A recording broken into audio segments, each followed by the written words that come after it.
Okay, so we're back. Lecture 4C, word problems and piecewise functions. We'll come back to Bob and his donut store now and what functional notation means in that particular context. And then we'll talk about piecewise functions. So Bob has a cost function. It was 0.5x plus 2,000.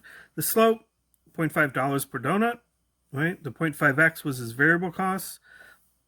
The fixed cost is $2,000. So his total cost depends on how many donuts he makes. 50 cents for each donut plus 2,000, and we call that C. So this function depends on x, so we'll call it C of x, right? Put it in functional notation, and that equals 0.5x plus 2,000. So C of 1,000 means what?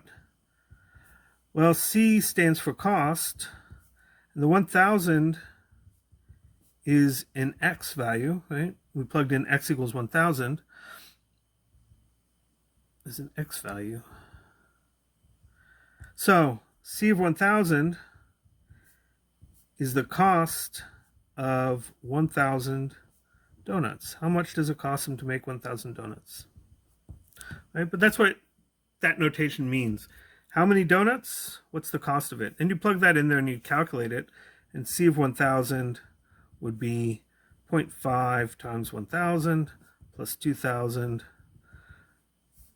$2,500 to make 1,000 donuts. Because each donut is 50 cents, so $500 for making donuts and $2,000 for overhead. So C of x equals 5,000. This is saying how many donuts, x, that's our unknown, how many donuts do I have to make so that my cost is $5,000? How we can solve that for x? Well, we take our 5,000, we can replace the C of x by the formula that we have for it. Subtract the 2,000 from both sides, and you get 3,000 equals 0.5x, and then divide both sides by 0.5, and you get x equals 3,000 divided by 0.5, which is 6,000. So 6,000 donuts would cost him $5,000, $3,000 for donuts, and $2,000 in overheads. So if we think about Bob's cost function, there's really two different things here. Mathematically, right, our cost is 0.5x plus 2,000, right? And x is our donuts, and y is our cost. That's in dollars. 2,000 is our y-intercept. 0.5 is our slope. So it's a line. It looks like this. So the domain, all x, because you can put in whatever x's you want. The range is all y's, because, you know, the graph goes all the way down and all the way up. So every possible y value, if you pick it and draw that horizontal line, it's going to hit the x-axis at some point. But we know that we don't live in a mathematical world, but a real world. Can Bob make negative donuts? Well, no. So the actual domain and range for the word problem is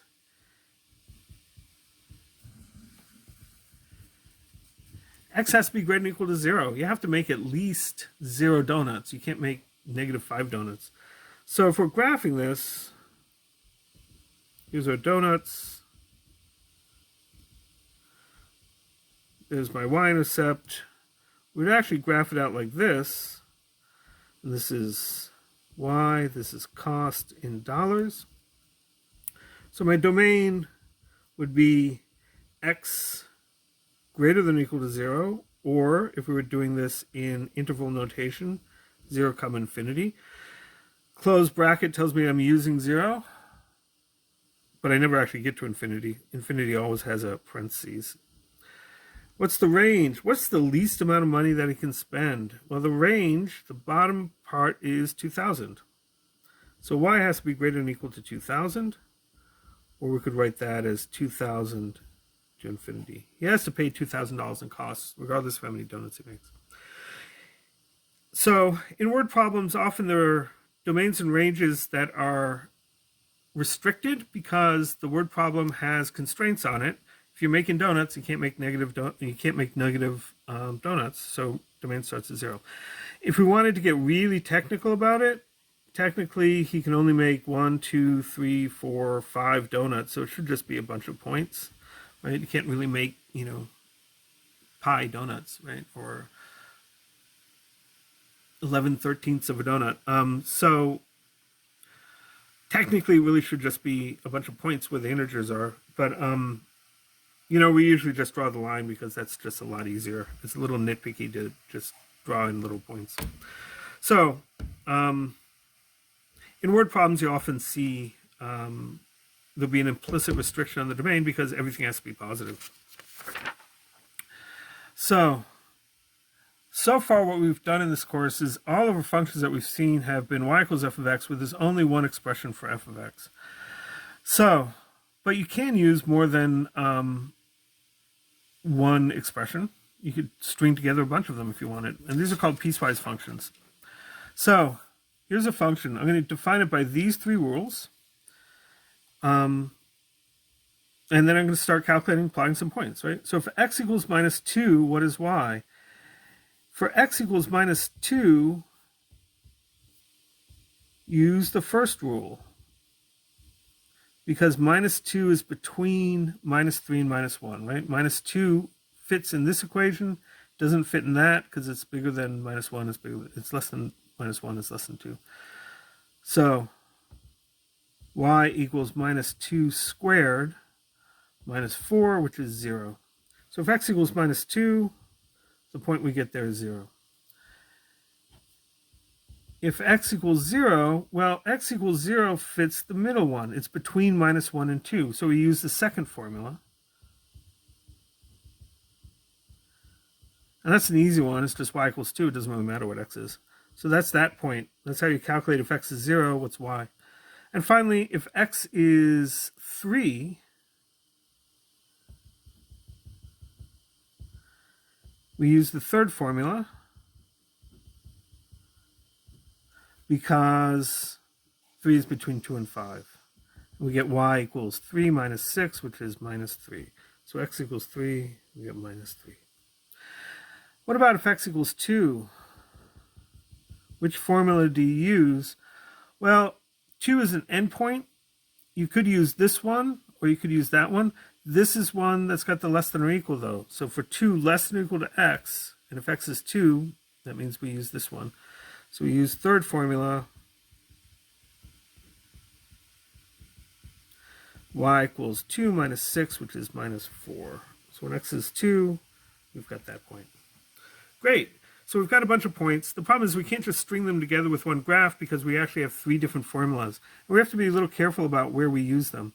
So this is an interval, minus 3 to minus 1 on the x-axis. So I'm going to actually use my red pen here.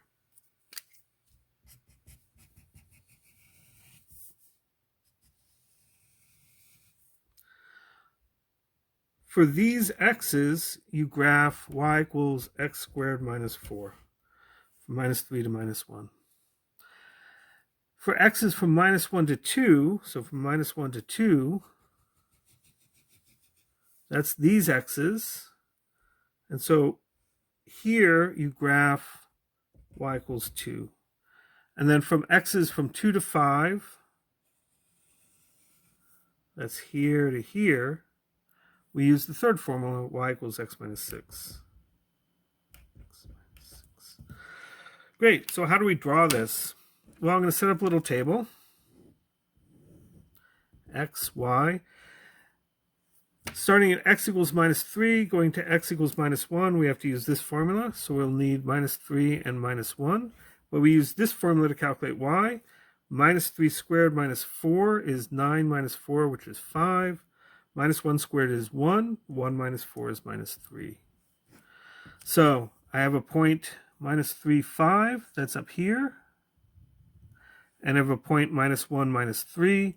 I'm using the less than or equals there. So put that there. So our graph is a parabola, which has got a little bit of a curve to it. And it looks like that. From minus 1 to 2, we use the formula y equals 2.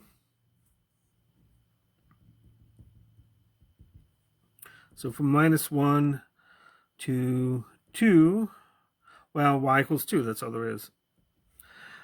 But we have to be a little bit careful here. This is a less than, and that's a less than. So I'm not actually going to plot these 2 points.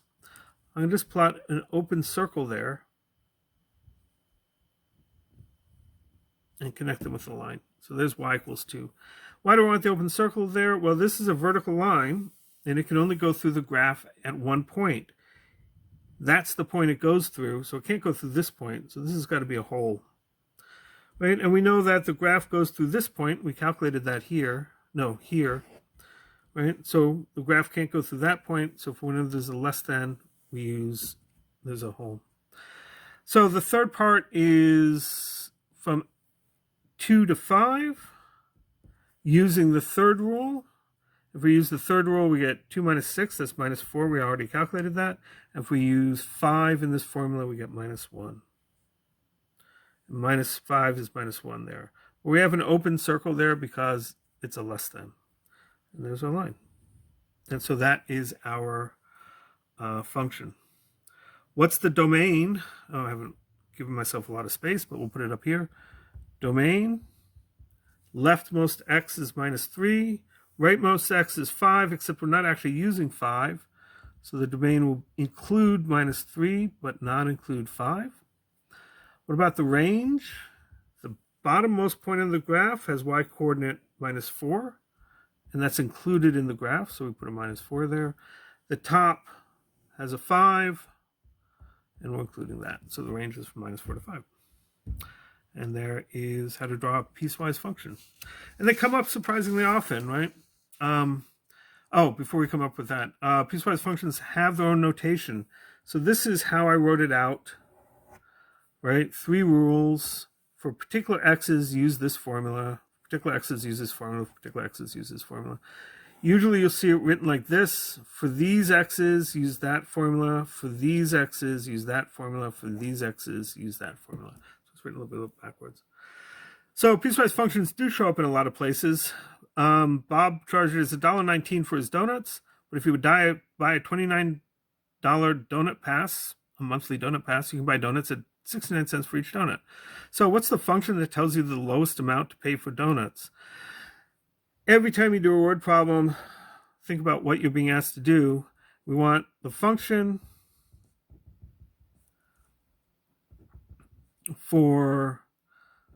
that tells us comma, for any number x of donuts,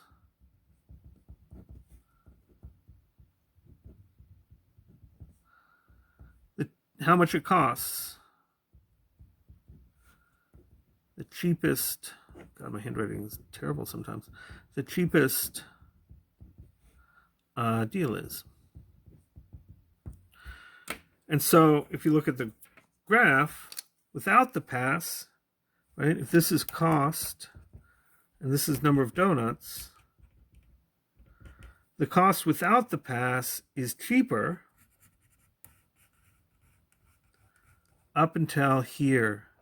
And this point is $58. 58 donuts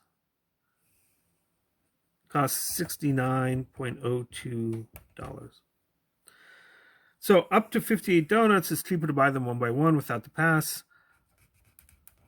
For more than $58, right, if you're the person who has to buy donuts for parties or something, it's cheaper to buy the pass first. So what's your function? We'll call it, we've used C. We'll call it L, lowest price. X is donuts. Up to 58 donuts, buy them one by one, and that's $1.19 each. If you're buying more than 58 donuts, buy the pass, and that costs you 0.969x plus $29. Oops, $29. And so that's a piecewise function because you sort of switched from one function to the other, and the place where you've switched was at x equals 58. So more than 58 by the pass, less than 58 by the one by one.